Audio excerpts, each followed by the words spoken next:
In 1990, my third grade class watched a video that no longer exists. I know it's real because I remember the weight of the TV cart rolling across the classroom floor, the flicker of the screen warming up, the smell of heated dust.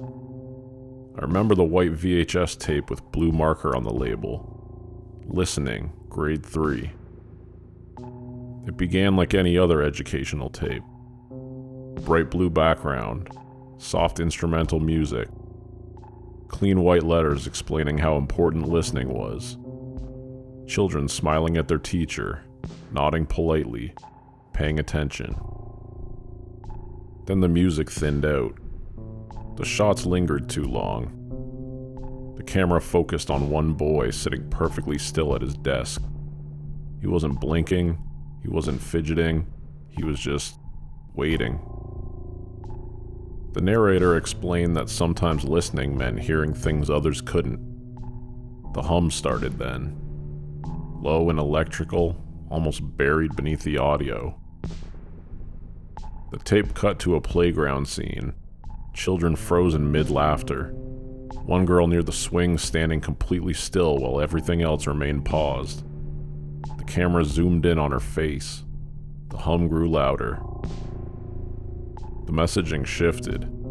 Listening wasn't about teachers anymore. It wasn't about paying attention. It was about hearing what was underneath everything else. The screen cut to an empty classroom, dark and still. The camera moved slowly towards the door. It was our classroom door. Same chip paint near the handle, same crooked number. The footage drifted inside, but the room was empty, except for one student sitting at the back with their head lowered. The hum vibrated through the speakers.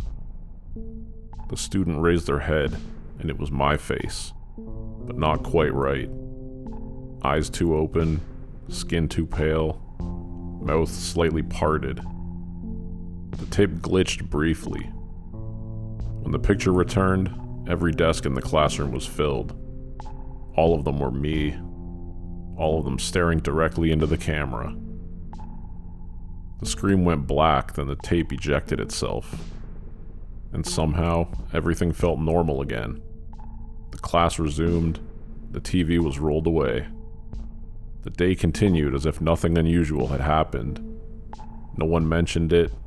No one seemed to remember the humming, or the door, or the duplicates.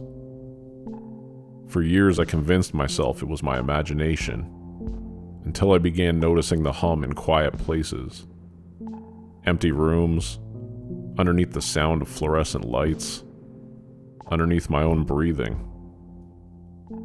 Sometimes when I close my eyes, I can still feel the sensation from that day, like something had been measuring me, testing my ability to hear it, waiting to see if I qualified.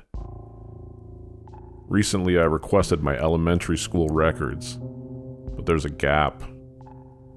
From March to June 1990, no attendance, no grades, no notes, just a short line in the system. Transferred successful. I never transferred. At least, I don't remember transferring, but memory feels unreliable now. Sometimes I try to recall specific moments from late third grade and there's only static, blank space, like an overwritten tape. Lately, mirrors have started behaving strangely. Not dramatically, just subtle delays. A fraction of a second where my reflection seems more alert than I am, more focused, like it's still listening. Last week I found something in my mailbox, a VHS tape. No postage stamps or return address, just a white label with blue marker. Listening continued. I don't own a VCR, but I've started waking up in the middle of the night to the sound of faint tracking noise, the soft mechanical whir of tape turning, even though there's nothing in the room that could be making it. The hum is louder now, clearer, and sometimes when I sit very still, I can feel something behind my thoughts. Not speaking or moving, just observing. Waiting for me to stop resisting. Waiting for me to stop remembering. Because the more I think about it, the more uncertain I become. About whether I finished the 3rd grade.